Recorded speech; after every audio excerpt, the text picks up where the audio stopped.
Hello and welcome to burning topic. ఒక భారీ పేలుడు జరగాలి. ఆ పేలుడు ఎలా ఉండాలంటే నెవర్ బిఫోర్ అన్నట్టుగా అనిపించాలి. బట్ వేళ్ళు మాత్రం పాకిస్తాన్ వైపు చూపించకూడదు. ఢిల్లీ బ్లాస్ట్ వెనుక ఉగ్రవాదుల వ్యూహం ఇదేనా?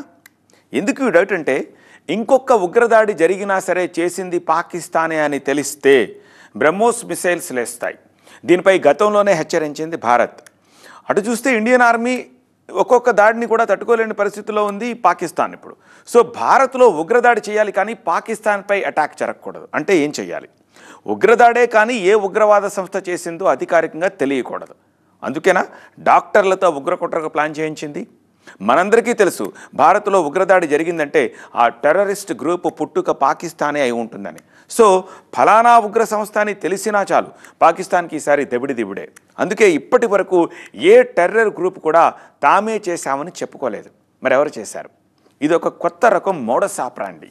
పాకిస్తాన్కు ఏమీ కాకుండా, పాక్ వైపు వేలెత్తి చూపకుండా భారత్పై దాడి చేయడమే సరికొత్త వ్యూహంగా కనిపిస్తోంది. అందులోనూ ఢిల్లీ బ్లాస్ట్కు వాడిన ఎక్స్ప్లోజివ్ గతంలో ఎక్కడా వాడినట్టు కనిపించలేదు.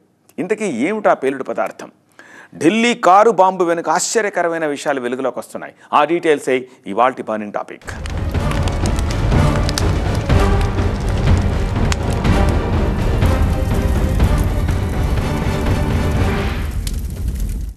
దేశ రాజధాని ఢిల్లీలో బాంబ్ బ్లాస్ట్ జరిగితే ప్రపంచానికి బాగా వినపడుతుంది. ఇదేనా టెర్రరిస్టుల వ్యూహం? ఈసారి ఢిల్లీనే టార్గెట్ కాబోతోందని ఎక్కడో అనుమానం అయితే ఉంది. పట్టుబడుతో ఉన్న డాక్టర్లు దొరికిన ఆధారాలు సైతం ఢిల్లీనే లక్ష్యం అని చూపించాయి. కశ్మీర్ లోయలో దొరికిన డాక్టర్ని ప్రశ్నించినా సరే వారి కళ్ళు వేళ్ళు ఢిల్లీ మ్యాప్నే చూపించాయి. అప్పటికే ఆలస్యం చేయకుండా ఒక్కొక్క లింకు పట్టుకుని చకచకా వేటాడుతూనే వచ్చింది ఇంటెలిజెన్స్. సరిగ్గా ఢిల్లీ బ్లాస్ట్కు ముందు నేషనల్ మీడియాలో ఒకటే బ్రేకింగ్ న్యూస్: ఉగ్ర కుట్ర భగ్నం అని. ఈలోపే ఢిల్లీలో పేలుడు జరిగింది. అసలు ఎగ్జాక్ట్గా ఏం జరిగి ఉంటుంది? ఆపరేషన్ సింధూర్ తర్వాత కూడా దేశం ప్రశాంతంగా ఉందంటే అది తుఫానుకు ముందుండే నిశ్శబ్దం మాత్రమే. ఈ విషయాన్ని ఎప్పుడో పసిగట్టాయి నిఘా వర్గాలు. ఉగ్రవాద సంస్థలు బలహీనపడలేదు అని చెప్పుకోవడానికి ఏదో ఒకటి చేసేయాలని ప్లాన్ చేయడం మొదలుపెట్టాయి. కానీ ఏం చేసినా సరే సైలెంట్ గా జరిగిపోవాలనేది టెర్రరిస్టుల ప్లాన్. ఇక్కడ ఇన్సిడెంట్ చెప్పుకోవాలి. ఈ నవంబర్ 2న లాహోర్ లో భారీ ర్యాలీకి ప్లాన్ చేసింది లష్కరే తోయిబా. ఎక్కడెక్కడో ఉన్న ఉగ్రవాదులంతా ఆ ర్యాలీకి రావాలని ఒక ఇన్విటేషన్ పంపింది. సడన్ గా ఆ ర్యాలీని రద్దు చేశారు. కారణం, డేగ కళ్లతో నిఘా పెట్టిన మన రాణి. ఇండియన్ ఇంటెలిజెన్స్ నిఘా దెబ్బకి లష్కరే తోయిబా చీఫ్ హఫీజ్ సయద్ నుండి ఆర్డర్స్ వెళ్ళాయి, ఆ ర్యాలీని క్యాన్సిల్ చేయండి అని. అసలే కొందరు గుర్తు తెలియని వ్యక్తులు ఒక్కో టెర్రరిస్ట్ ను ఏరి పారేస్తూ వస్తున్నారు. వాళ్ళెవరో కాదు, ఇండియన్ జేమ్స్ బాండ్లే. బట్ హఫీజ్ సయద్ ఆ ర్యాలీని రద్దు చేయడం వెనుక ఇంకేదో ప్లాన్ ఉందనే అనుమానం అయితే మన ఇంటెలిజెన్స్ కు ఉంది. భారత్ లో జరగబోయే బ్లాస్టింగ్స్ కు ముందు పాకిస్తాన్ లో ఈ హడావుడి అక్కర్లేదనుకున్నారు కాబోలు. భారత నిఘా వర్గాలకు అనుమానం మరింత బలపడి అందిన ప్రతి సమాచారాన్ని డీకోడ్ చేయడం మొదలుపెట్టింది. అప్పుడు దొరికింది ఓ క్లూ, డాక్టర్ ఆదిల్ రూపంలో.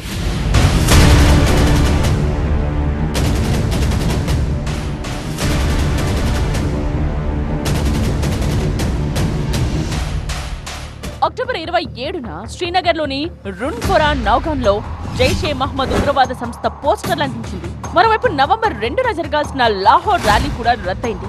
వెంటనే ఆ పోస్టర్లు అంటించిన కేసును సీరియస్ గా తీసుకున్న సెక్యూరిటీ ఫోర్సెస్ దాని వెనుకున్న వాళ్ళెవరో గుర్తించే పనిలో పడింది. నవంబర్ 6వ తేదీన, అంటే ఢిల్లీ బ్లాస్ట్ కు 3 రోజుల ముందు ఆ పోస్టర్లు అంటించింది కాశ్మీర్లోని కుల్గాం వాన్పోరాకు చెందిన డాక్టర్ ఆదిల్ అహ్మద్ అని తేలింది. అతన్ని గట్టిగా ప్రశ్నిస్తే అప్పుడు బయటపడింది white collar terror module. White collar terror module గురించి విని నిఘా వర్గాలే షాక్ అయ్యాయి. అప్పుడే మరో విషయం అర్థమైంది. జరగబోయే ఉగ్రదాడిని ఆపడానికి పెద్దగా సమయం లేదని. ఆ సమయంలో ఇండియన్ ఇంటెలిజెన్స్ పెట్టిన పరుగులు పైకెవరికి కనిపించలేదు. బట్ ఇప్పుడు చెప్పుకుందాం, డాక్టర్ ఆదిల్ కశ్మీరీనే. గతంలో అనంతనాగ్ లోని గవర్నమెంట్ మెడికల్ కాలేజ్ లో డాక్టర్ గా చేసేవాడు. కానీ యూపీలోని సహరాన్పూర్ కు ట్రాన్స్ఫర్ అయ్యాడు. మరి శ్రీనగర్ కొచ్చి పోస్టర్లు ఎందుకు అంటించాడని ఎంక్వైరీ చేస్తే అనంతనాగ్ మెడికల్ కాలేజ్ లోని డాక్టర్ ఆదిల్ లాకర్ లో AK-47 దొరికింది. బాంబులు తయారు చేసే పదార్థాలు దొరికాయి. ఇంకాస్త గట్టిగా అడిగితే జమ్మూ కాశ్మీర్లోని పుల్వామాకు చెందిన ముజమ్మిల్ షకీల్ పేరు చెప్పాడు. చూస్తే అతడు కూడా డాక్టరే. హర్యానాలోని ఫరీదాబాద్ లో ఉన్న అల్ ఫలాహా యూనివర్సిటీలో పనిచేస్తున్నాడు. జైషే మహ్మద్ ఉగ్రవాద సంస్థతో సంబంధాలుండటంతో కాస్త గట్టిగానే అడిగారు. డాక్టర్ ముజమ్మిల్ షకీల్ రెండిళ్లను రెంట్కు తీసుకున్నాడని తేలింది. ఒకింట్లో కేజీల కొద్ది బాంబ్ బ్లాస్ట్ మెటీరియల్ దాచాడు. ముజమ్మిల్ కాలేజ్ లోనే ఒక కార్ కనిపించింది. అందులోనూ AK-47 గన్స్ దొరికాయి. విచారిస్తే ఆ కార్ లేడీ డాక్టర్ అయిన షాహింద్ అని తేలింది. So white collar terror module మాత్రమే కాదు, ఇందులో ఉమెన్ మాడ్యూల్ కూడా ఉందని నిఘా అధికారులకు అర్థమైంది. బట్ మరింత లోతుగా విచారించేందుకు అధికారుల వద్ద పెద్దగా టైం కూడా లేదు. ఏదో ఊహించనిది జరగబోతోందని అర్థమవుతున్నా అసలు విషయం బయటపడటం లేదు. అందుకే రోడ్ మార్గంలో పెడితే సమయం సరిపోదని ఫ్లైట్ లో షాహిన్ ను తీసుకుని శ్రీనగర్ వెళ్లారు. ఆమె నుండి కూడా కీలక ఇన్ఫర్మేషన్ రాబట్టారు. ఈ ఆపరేషన్ లో జమ్మూ కాశ్మీర్ పోలీసులున్నారు, హర్యానా, యూపీ పోలీసులు పాల్గొన్నారు. సెంట్రల్ ఇంటెలిజెన్స్ ఏజెన్సీల ఆఫీసర్స్ అందరూ ఉన్నారు.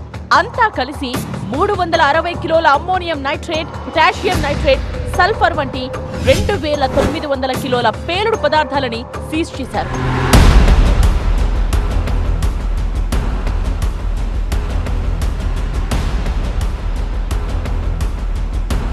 పేలుడు పదార్థాలను సీజ్ అయితే చేయగలిగారు.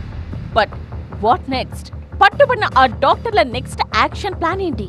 ఇదే క్వశ్చన్ ఆ ఉగ్రవాద డాక్టర్స్ అడిగితే పెడ్లర్ల కోసం వెయిట్ చేస్తున్నామని చెప్పారు. అంటే ఎక్కడ, ఎప్పుడు, ఎలా విధ్వంసం సృష్టించాలో ఆ పెడ్లర్ల నుండే సిగ్నల్స్ అందుతాయి.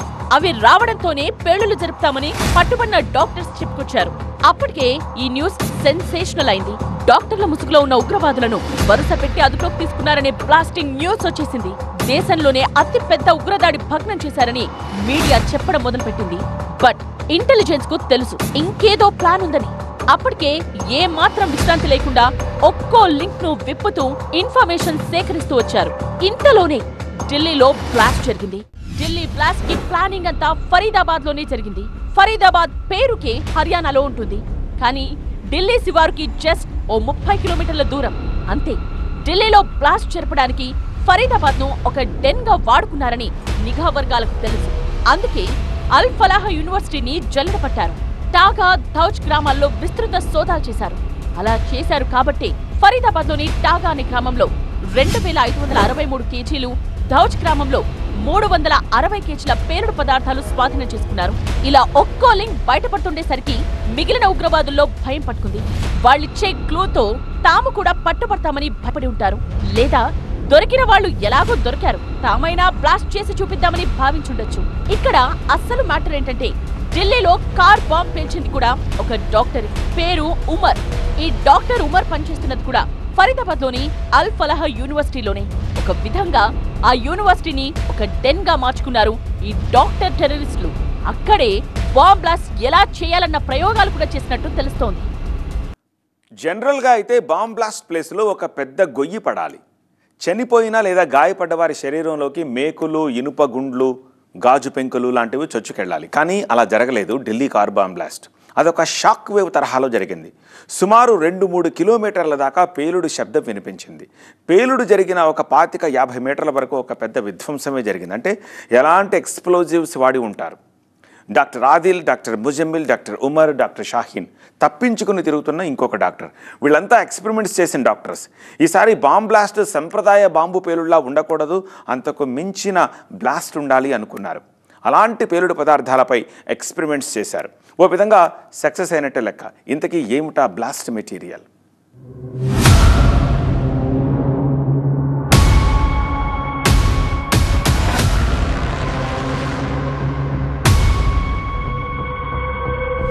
ఢిల్లీ బాంబ్ బ్లాస్ట్ ఏరియాలో ఎక్కడ డిటోనేటర్స్ గానీ, వైర్స్ గానీ కనిపించలేదు.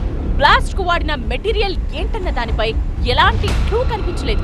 అక్కడ జరిగిన బ్లాస్ట్ కు వెలువడిన వేడికి కెమికల్ ఎవిడెన్స్ సైతం ఆవిరైపోయి ఉంటుందని ఒక అంచనా. అందుకే బ్లాస్ట్ అయిన స్పాట్ లో NSG, NIA, ఫోరెన్సిక్ డిపార్ట్మెంట్ అధికారులు కొన్ని గంటల పాటు వెతికినా బాంబ్ తాలూకు మెటీరియల్ మాత్రం దొరకలేదని చెప్తున్నారు.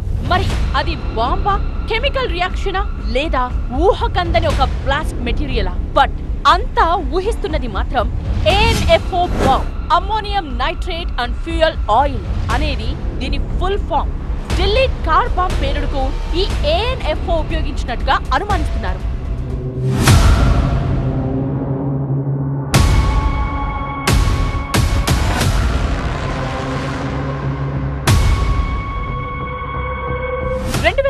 లో లెబనాన్లోనూ అమ్మోనియం నైట్రేట్ బ్లాస్ట్ జరిగింది. హిరోషిమా, నాగసాకిపై న్యూక్లియర్ బాంబ్ అటాక్ తరువాత ఆ స్థాయిలో బాంబ్ బ్లాస్ట్ జరిగిన అతి కొద్ది ఇన్స్టెంట్స్ లో లెబనాన్ అమ్మోనియం నైట్రేట్ బ్లాస్ట్ ను కూడా చేర్చారు.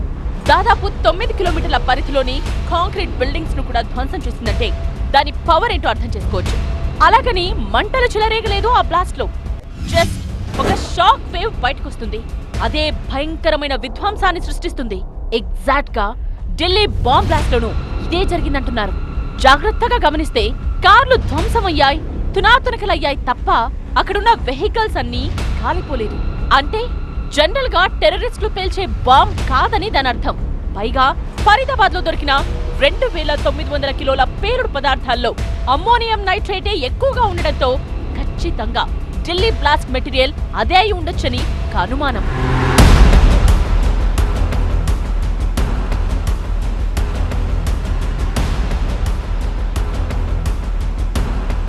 94% అమ్మోనియం నైట్రేట్ కు 6% ఫ్యూయల్ ఆయిల్ కలిపితే భారీ విధ్వంసం చేయొచ్చనేది ఓ లెక్క. పైగా కాస్తంత వేడి లేదా ప్రెషర్ తగిలినా చాలు అమ్మోనియం నైట్రేట్ పేలిపోతుంది. అందుకే అమ్మోనియం నైట్రేట్ ను స్టోర్ చేసే విషయంలో కఠినమైన నిబంధనలుంటాయి. మన దగ్గరనే కాదు, వరల్డ్ వైడ్ గా అమ్మోనియం నైట్రేట్ కున్న పవర్ ఏంటో తెలుసు కాబట్టే కొన్ని స్ట్రిక్ట్ రూల్స్ ఫ్రేమ్ చేశాయి.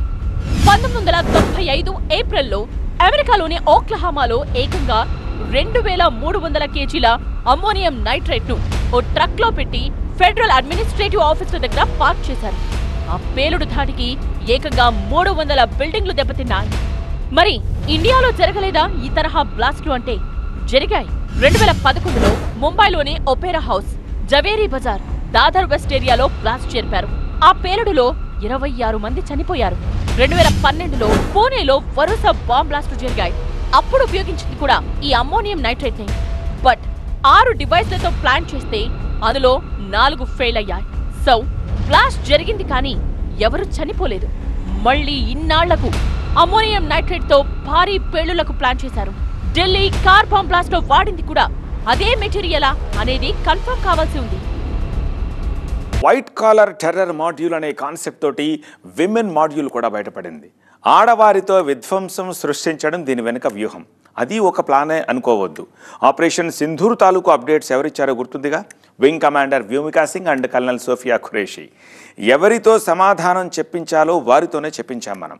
ఇక ఆపరేషన్ సింధూర్లో లష్కరే తయిబా చీఫ్ హఫీజ్ సయీద్ ఫ్యామిలీలోని కుటుంబ సభ్యులంతా చనిపోయారు. అందులో ఆడవాళ్ళు కూడా ఉన్నారు. సో ఇండియాపై చెయ్యబోయే ఉగ్రదాడిలో మహిళలకు పాత్ర ఉండాలని చేసిన ఒక కుట్ర కాదా ఇది?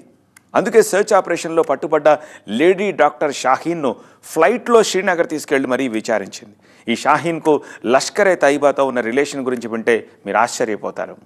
ఉగ్రవాదంలోకి మహిళలు ఏదో సపోర్టివ్ స్టాఫ్ కోసం రిక్రూట్ చేయడం లేదు ఉగ్ర సంస్థలు. ఈసారి మహిళలకు పెద్ద బాధ్యతలు అప్పగిస్తున్నాయి.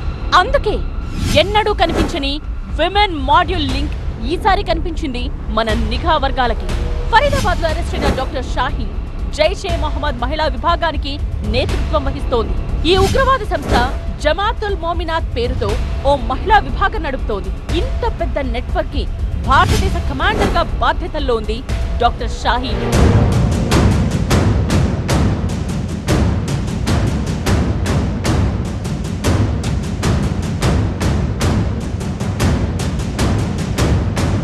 పాకిస్తాన్ లో ఉన్న ఇదే జైషే మహిళా విభాగానికి సాదియా అజర్ నాయకత్వం వహిస్తోంది. సాదియా అజర్ ఎవరో కాదు, జైషే మహమ్మద్ చీఫ్ మసూద్ అజర్ సోదరి. సాదియా అజర్ భర్త యూసుఫ్ అజర్ కాందహార్ హైజాక్ లో ప్రధాన సూత్రధారి కూడా. సో లేడీ డాక్టర్ ముసుగులో తిరుగుతోన్న షాహీన్ ఏ స్థాయి ఉగ్రవాదులతో చేతులు కలిపిందో తెలుసుకున్నాక నిఘా వర్గాలే షాక్ అయ్యారు. So easy way to weaken India ఏంటంటే నాట్ వార్, టెర్రరిజం స్ప్రెడ్ చేస్తే ఇండియా వీకెన్ అయిపోతుంది. అన్ని విధాల పొలిటికల్గా కానివ్వండి, ఎకనామికల్గా కానివ్వండి వీక్ అవుతుంది. That's what Pakistan wants. So Pakistan military కాకుండా ఈవెన్ ఈ ఆర్గనైజేషన్స్ అన్నీ యూజ్ చేసి ఇండియాలోకి చొరబడుతూ ఉంది. ఇండియాలోనే ఇంకా ట్రైనింగ్లు చేయాలని వాళ్ళ అభిప్రాయం. వీళ్ళంతా కలిసి ఢిల్లీనే టార్గెట్ చేసినట్టు క్లియర్ గా అర్థమవుతోంది. లేటెస్ట్ బ్లాస్ట్ అదే విషయం చెప్తోంది. బహుశా 14 ఏళ్ల వనవాసం ముగిసింది కాబోలు ఢిల్లీని టార్గెట్ చేస్తూ బాంబ్ బ్లాస్ట్ జరిపారు టెర్రరిస్టులు. 2011 తర్వాత ఢిల్లీలో ఒక్క బాంబ్ బ్లాస్ట్ కూడా జరగలేదు. 14 ఏళ్ల తరువాత ఉగ్రవాదులు విరుచుకుపడ్డారంటే ఏదో బలమైన సిగ్నల్ పంపాలనుకున్నట్టే. ఆపరేషన్ సింధూర్ కు ప్రతీకారంగా ఢిల్లీనే ఎంచుకున్నారనే అనుమానాలైతే ఉన్నాయి. ఇంతకీ ఏ సిగ్నల్స్ పంపాలనుకున్నారు? డిసెంబర్ మొదటి వారంలో ఇండియాలో బిగ్గెస్ట్ ఈవెంట్ జరగబోతోంది. రష్యా అధ్యక్షుడు వ్లాదిమిర్ పుతిన్ న్యూఢిల్లీ రాబోతున్నారు. సరిగ్గా నెల రోజులుంది పుతిన్ రాకకు. పుతిన్ వస్తున్నాడంటే సెక్యూరిటీ ఒక రేంజ్ లో ఉంటుంది. సో ఆ సమయంలో బ్లాస్ట్ కు ప్లాన్ చేయాలనుకున్నా వర్కౌట్ అవ్వదు. బట్ ఒకటి చేయొచ్చు, ముందే బాంబ్ బ్లాస్ట్ చేస్తే, అది కూడా ఊహించని స్థాయిలో పేలుళ్లు జరిపితే ఆ టూర్ క్యాన్సిల్ కావచ్చు. పైగా ఢిల్లీలో జరిగే బ్లాస్ట్ సౌండ్ ప్రపంచం మొత్తానికి వినిపిస్తుంది. పుతిన్ టూర్ రద్దయితే ఇండియా సేఫ్ కాదు అనే సిగ్నల్ పంపినట్టవుతుంది. అంతేకాదు ఆపరేషన్ సింధూర్ కి ప్రతీకారం తీర్చుకున్నట్టు అవుతుంది. అందుకే ఢిల్లీని సెలెక్ట్ చేసుకున్నట్టు అనుమానాలున్నాయి. ఈ ఎల్ఈటి అని, లష్కర్ ఏ తైబా అని, ముజాహిద్దీన్ అని, ఇండియన్ ముజాహిద్ అని, జైషే మహమ్మద్ అని, ఇట్లా రకరకాల గ్రూప్స్ తయారైనాయి అక్కడ. ఈచ్ గ్రూపు మేము మోర్ వైలెంట్ అంటే మేము మోర్ వైలెంట్ అని చెప్పుకోవడానికి అమాయకులైన ప్రజలు, ముఖ్యంగా హిందువులు, వాళ్ళ మీదకి హిందువులు అని భారతీయులు అంటే ముస్లిమేతరులు అందరూ వాళ్లకు శత్రువులు. ఇండియాను బలహీనపరచాలి, ఇండియాను బలహీనపరుస్తే వాళ్ళకు అదొక ఇస్లామిక్ స్టేట్ చేయాలని.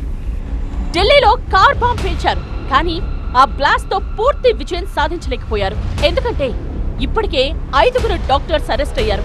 2900 కిలోల బ్లాస్ట్ మెటీరియల్ దొరికింది. జరిగిన బ్లాస్ట్ కూడా ఉగ్రవాదులు ప్లాన్ చేసుకున్న దానికంటే చిన్నదే. నిఘా వర్గాలు అలర్ట్ అవ్వడంతో ఈ బ్లాస్ట్ తో ఆగింది. కానీ లేకపోతే పెద్ద విధ్వంసానికి దిగేవారు.